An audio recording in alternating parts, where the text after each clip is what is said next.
اعوذ باللہ من الشیطان الرجیم بسم اللہ الرحمن الرحیم الحمدللہ الذی جعل کمال دینہ و تمام نعمتہ بولایت علی بن ابی طالب علیہ السلام والصلاة والسلام علی سید الانبیاء المرسلین وآلہ الطیبین الطاہرین المعصومین اما بعد فقد قال امیر المومنین علی بن ابی طالب علیہ السلام بسم اللہ الرحمن الرحیم وقد توکل اللہ لأہل ھذا الدین بإعزاز الحوزہ وستر العورہ والذی نصرہم وہم قلیل لا ینتصرون۔ ناظرین قدر سامعین محترم السلام علیکم ورحمۃ اللہ۔ درس نہج البلاغہ کا خطبہ نمبر 158۔ اس خطبے میں امیر المومنین نے خود قریش کا خود ساختہ خلیفہ اور خلیفہ خداوندی کے بارے میں بیان کیا ہے۔ پہلی چیز کہ عمر اللہ کے وعدوں پر یقین نہ رکھتا تھا، اور دوسری کہ عمر خدا کا احساس و مختار و قادر وجود نہ مانتا تھا، صرف مادی ساز و سامان اور کوششوں پر یقین رکھتا تھا۔ اس طرح عمر جنگی تجربہ نہ رکھتا تھا، نہ وہ دلیر و بہادر اور میدان جنگ میں ثابت قدم رہنے والا تھا، اور کہ قوم کہ اللہ کی جگہ عمر ہی کو اپنا مرجع و پناہ سمجھتی تھی، اور عمر جانتا تھا کہ عہد رسول میں اللہ نے مدد کے وعدوں کے مطابق مسلمانوں کی مدد کی تھی، مگر عمر یہ بھی جانتا تھا کہ مسلمان اب وہ مسلمان نہیں جن کی مدد اللہ پر لازم ہے۔ آئیے خود میں مولا فرماتے ہیں اللہ نے دین والوں کی ضمانت و ذمہ داری لی ہے کہ وہ ان کی سرحدوں کو غالب رکھے گا اور ان کی بے پردگی نہ ہونے دے گا۔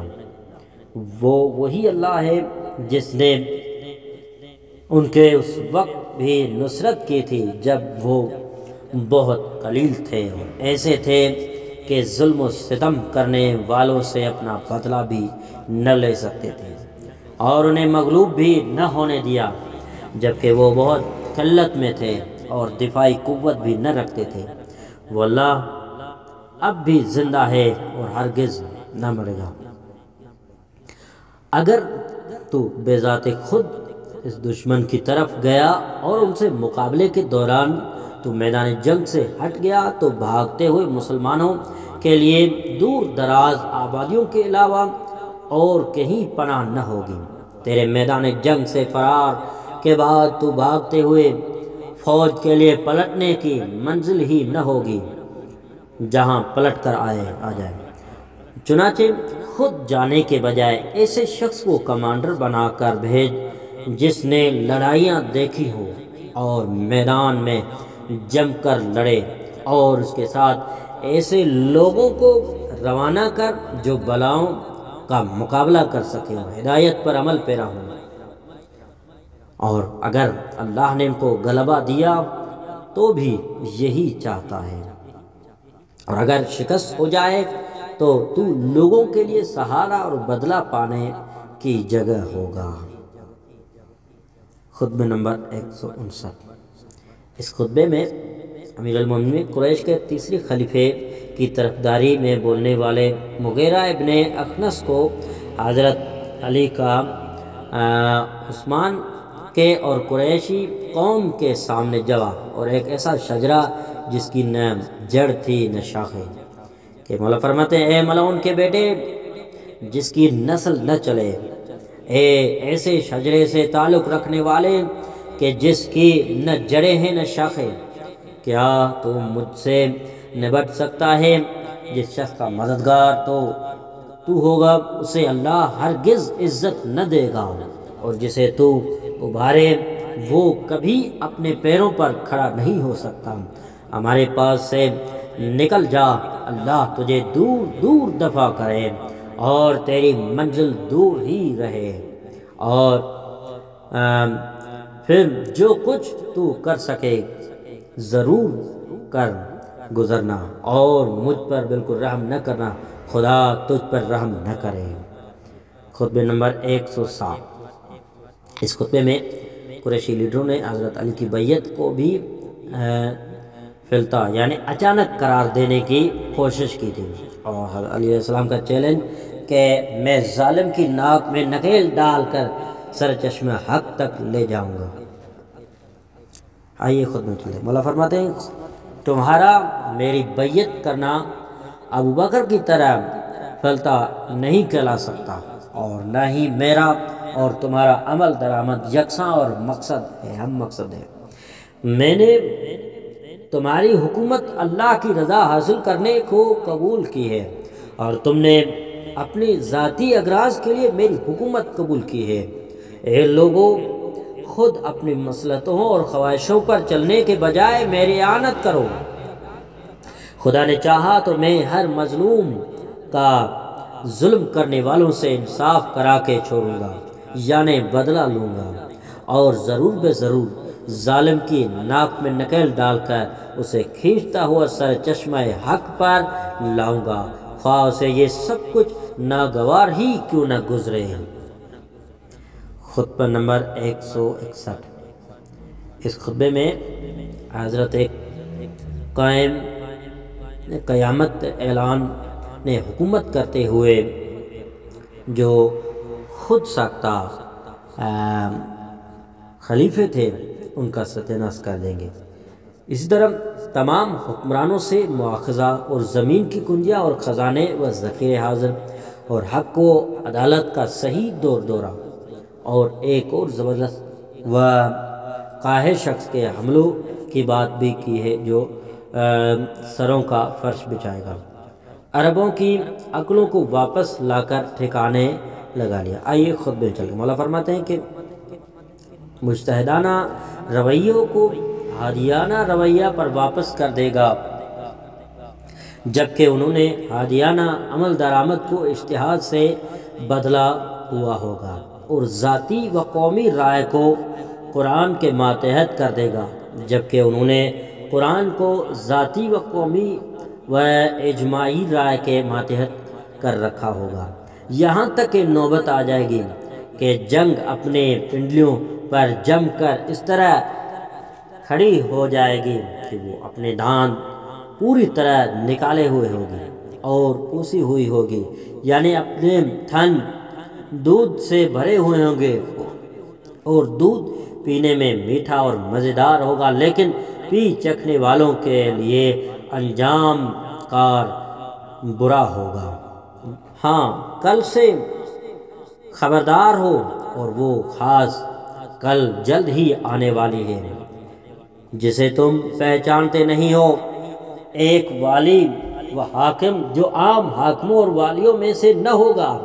وہ تمام حاکموں سے ان کی بد کرداری کی وجہ سے باز پرس اور مواخذہ کرے گا، اور زمین اپنے تمام خزانے نکال کر اس کے سامنے رکھ دے گی، اور اطاعت شعاری کے ساتھ اپنی تمام کنجیاں اور راز اس کے سامنے رکھ دیں گے، اور وہی تمہیں دکھائے گا کہ حق و عدل کی روش کسے کہتے ہیں، اور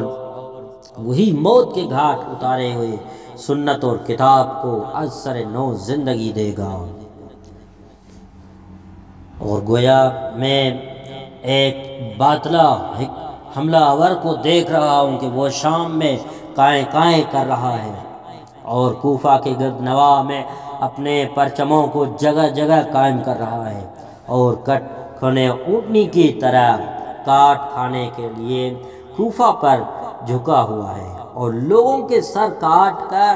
کر زمین پر سروں کا فرش بچھا دیا ہے۔ یقیناً اس کا جبڑا کھلنے کی حد تک پورا کھل چکا ہے، زمین پر اس کی پامالی سخت ہو چکی ہے، دور دراز تک اس کے حملوں کی جولانیاں پھیل چکی ہیں، اس کا عظیم شان دبدبہ پھیل چکا ہے۔ بے خدا وہ تمہیں ساری دنیا کے طول و غرض میں مار مار کر بکھیر دے گا، یہاں تک کہ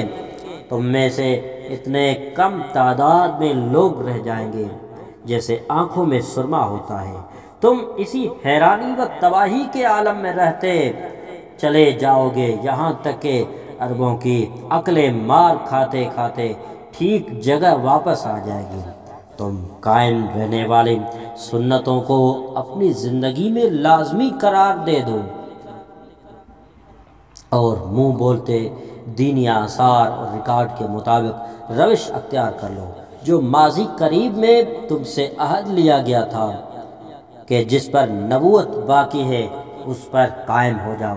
اور یہ نوٹ کر لو کہ ایک خاص شیطان تمہارے لیے نئے قوانین اور سنتیں ایجاد کر کے اتباع کرانے اور اپنے پیچھے چلانے کی مہم چلا رہا ہے۔